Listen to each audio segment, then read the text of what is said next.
Assalamualaikum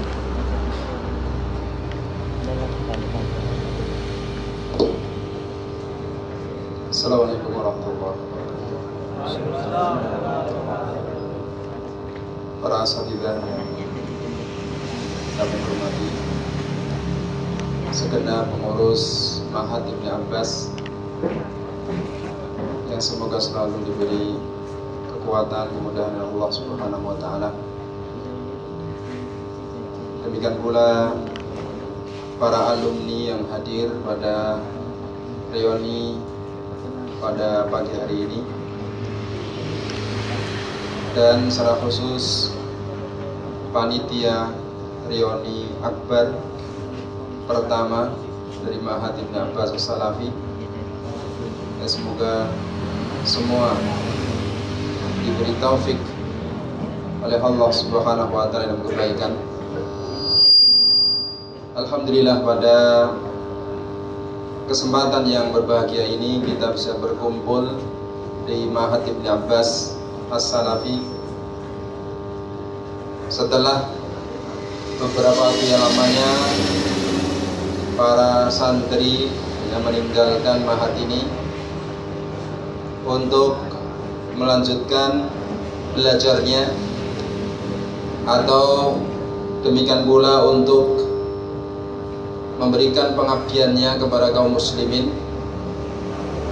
yang mana semuanya jika dijalankan dengan ikhlas, dengan ihsan, dengan sebaik-baiknya, akan memberikan kebaikan bagi diri pribadi, demikian pula bagi masyarakat, bagi agama, bagi negara, insyaallah ta'ala. Ikhwas sekalian, alumni Ibnu Abbas yang kami sayangi, kami banggakan, sebagaimana diketahui bahasanya Allah Subhanahu wa taala mempersatukan, mempersaudarakan sesama kaum mukminin. Innamal mu'minuna ikhwah. Demikian pula mempersaudarakan seorang muslim satu dengan muslim yang lainnya. Al muslim akhul muslim. Maka bagaimana dengan kaum muslimin, dengan kita semua yang bukan hanya diikat dengan Islam, bukan hanya diikat dengan iman, bahkan ada ikatan sama-sama pernah berkumpul di Ma'had Ibnu Abbas, yang kita berusaha bersama-sama untuk mengkaji, untuk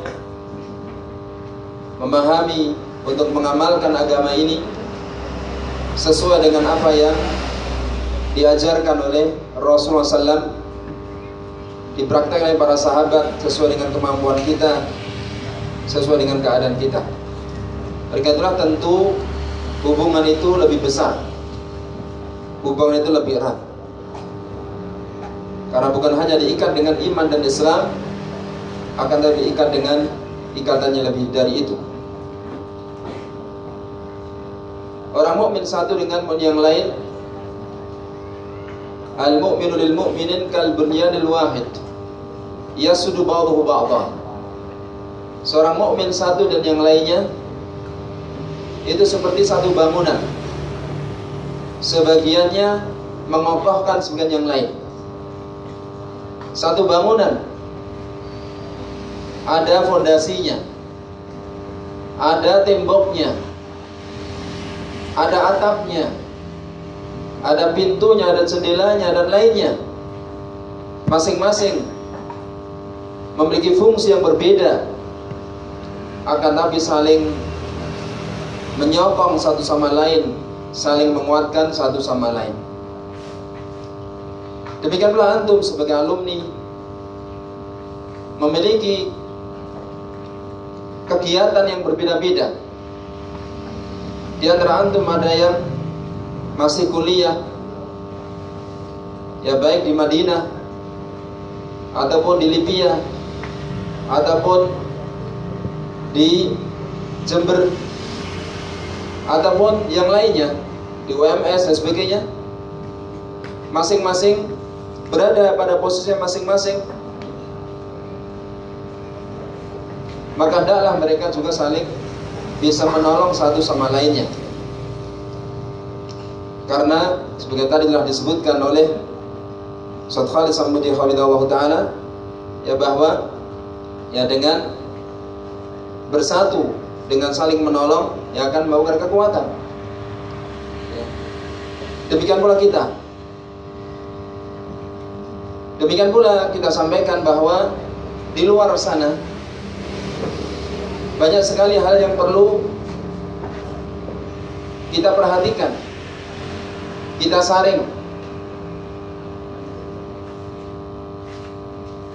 Mudirul Ma'had Ustaz Khalid Samudi telah menjelaskan beberapa hal yang perlu disaring dalam masalah ilmu duniawi,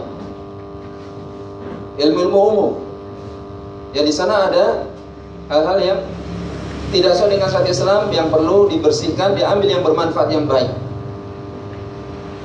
Akan tapi juga di sana, selain ilmu umum, ilmu agama pun, dari sebagian orang, dari sebagian kelompok, dari sebagian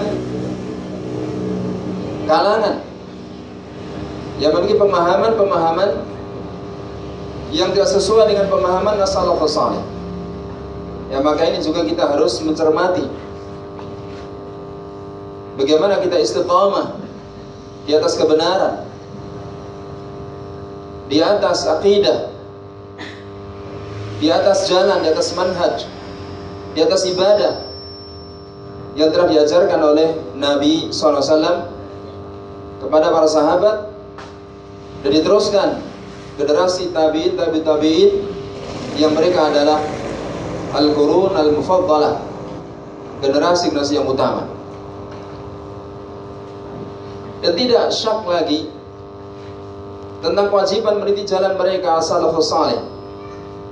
Karena Nabi langsung bersabda, khairun nasi qarni, thumma alladhina yalunahum, thumma alladhina yalunahum. Sebaik-baik generasi adalah, sebaik-baik manusia adalah generasiku.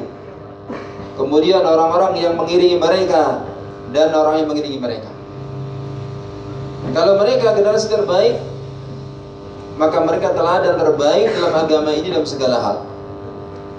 Dalam agama ini. Kalau Bani Israel zaman dahulu dipimpin oleh para nabi-nabi, kanat Bani Israel tasusuhum al-anbiya, kullama halakan nabiyyun khalaful akhar. Rawahul Bukhari. Bani Israel zaman dahulu dipimpin oleh para nabi-nabi.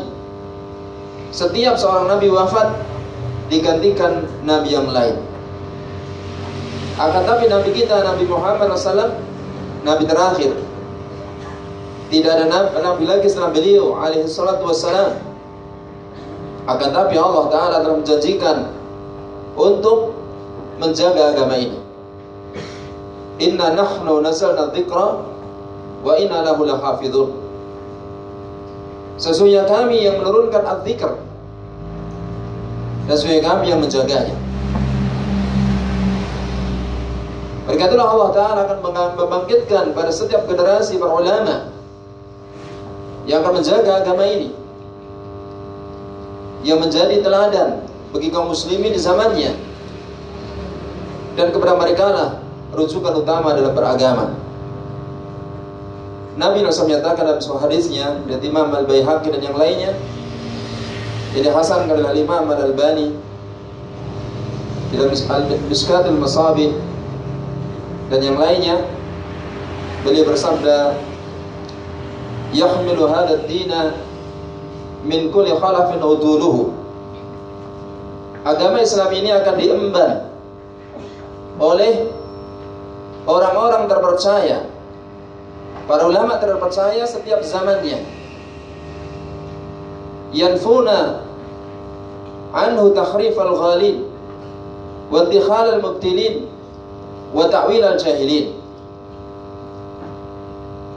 Para ulama setiap generasi ini Mereka akan menolak, akan membantah takhrif, perubahan yang dilakukan oleh orang-orang yang ghulu.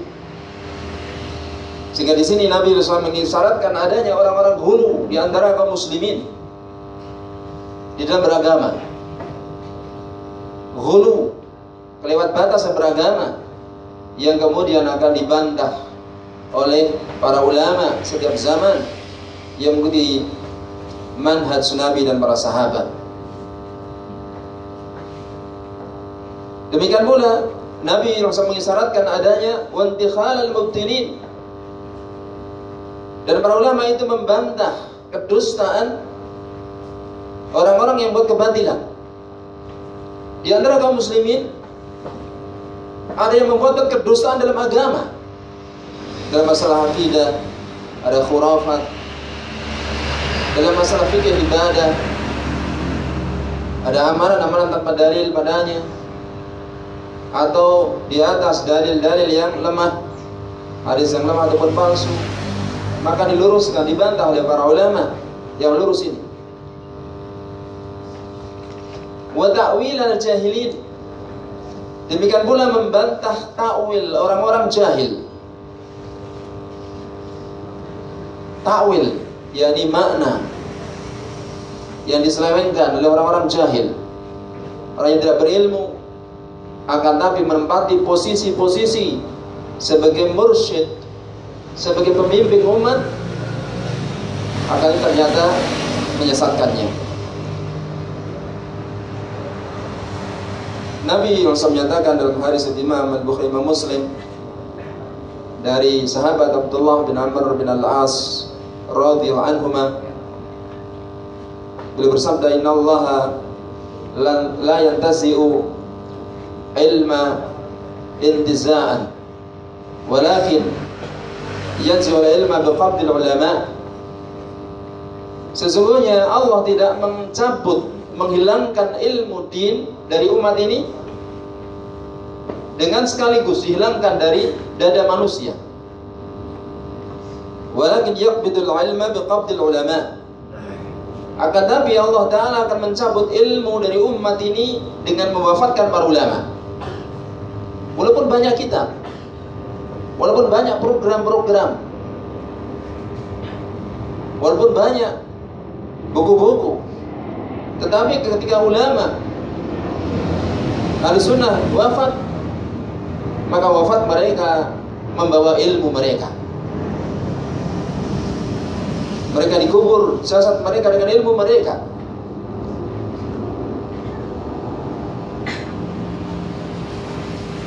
Yaqbidul ilma biqabdil ulama. Allah akan mencabut ilmu itu dengan mewafatkan para ulama.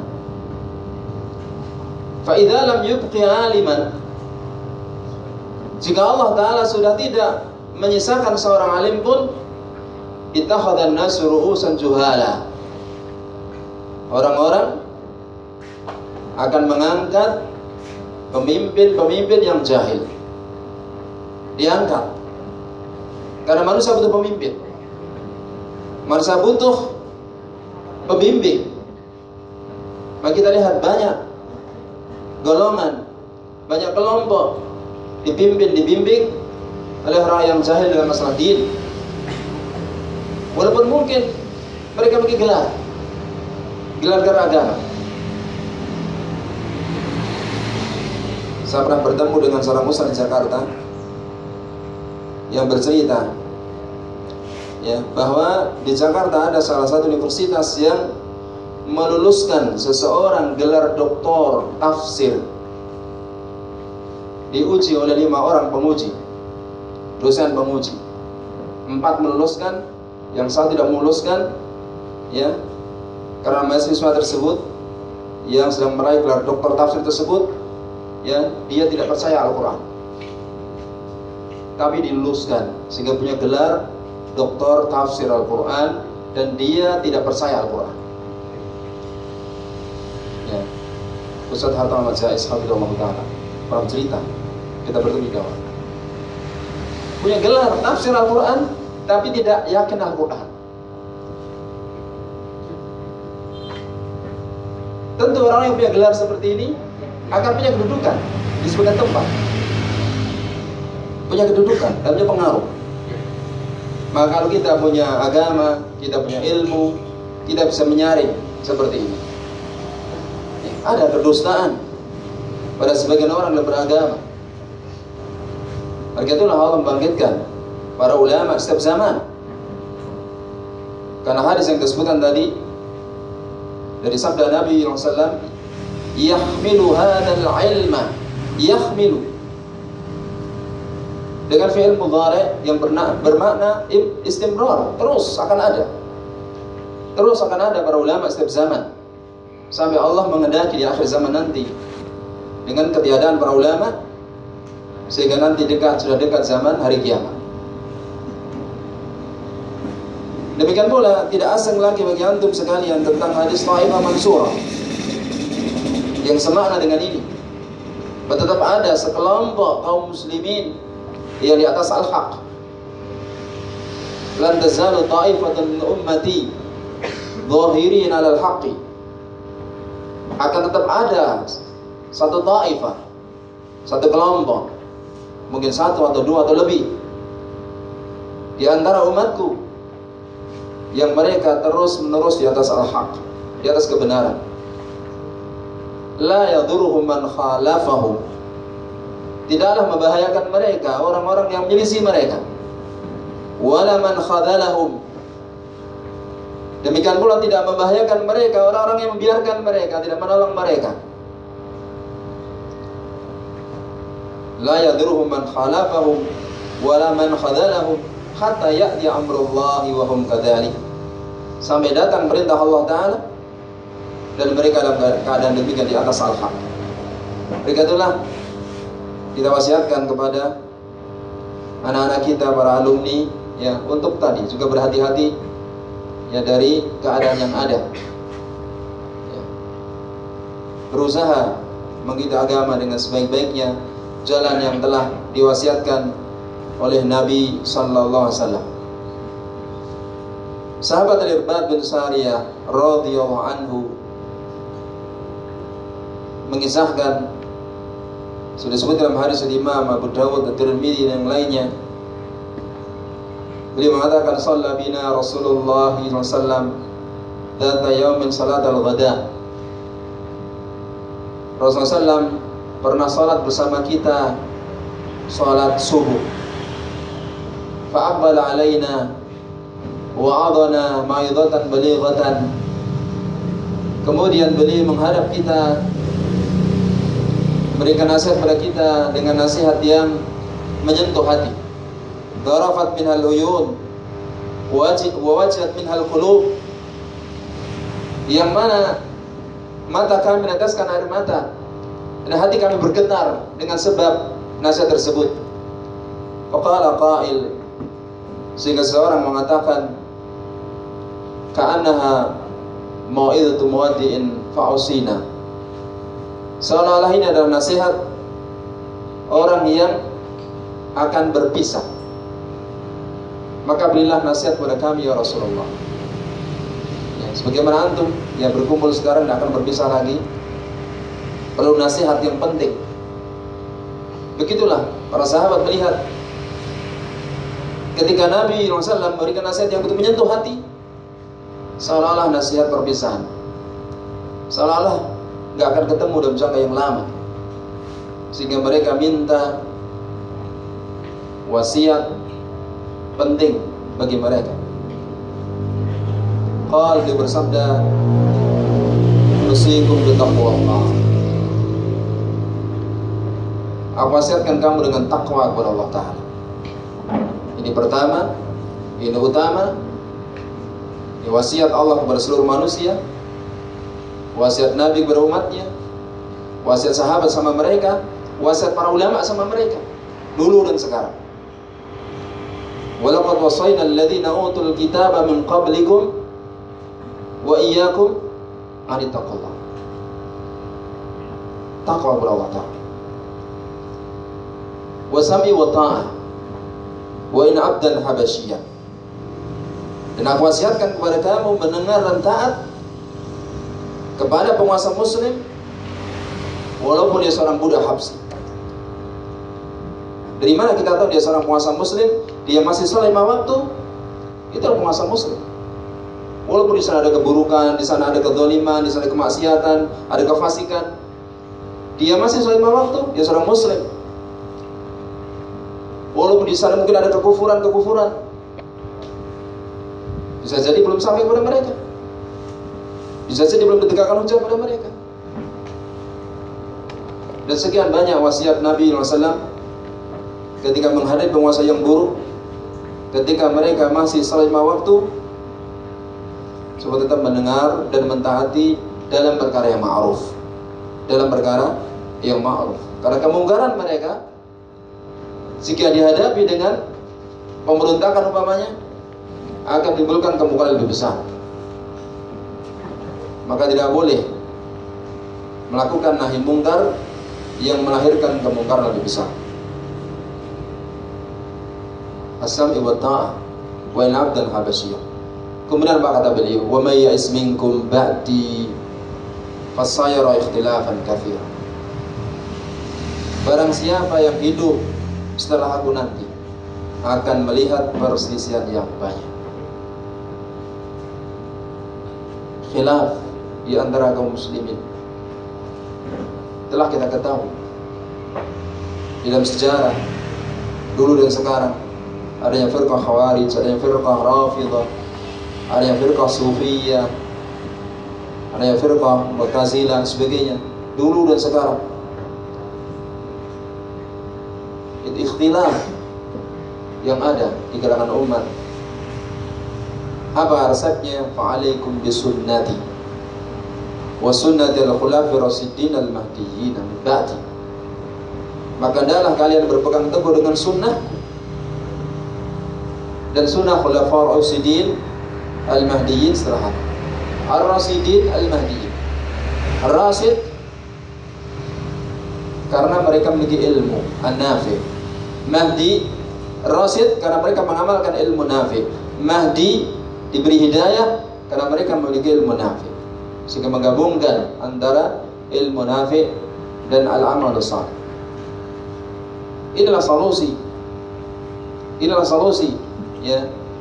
Ketika terjadi khilaf di antara kaum muslimin, kembali kepada sunnah Nabi, kembali kepada sunnah khulafur rasyidin, sunnah para sahabat. Bukan kepada organisasi tertentu, bukan kepada madhab tertentu, bukan kepada syekh tertentu, guru tertentu, akan Nabi dengan kepada sunnah Nabi, sunnah sahabat. Ini akan menyatukan, akan menyatukan, ya. Kemudian tidak hanya memberikan perintah untuk berpegang kepada sunnah Nabi dan sunnah